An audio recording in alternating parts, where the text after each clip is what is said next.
Let's take a look at what we got here.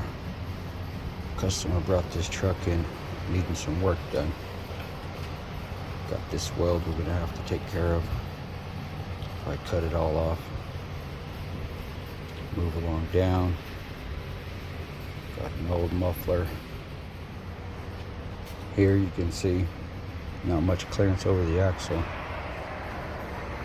The hangers are missing, and we got no tailpipe coming out the back. Now we got it all fixed up.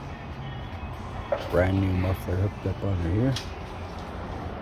Get over here, check out the axle clearance now. Got the proper bend. A lot more room.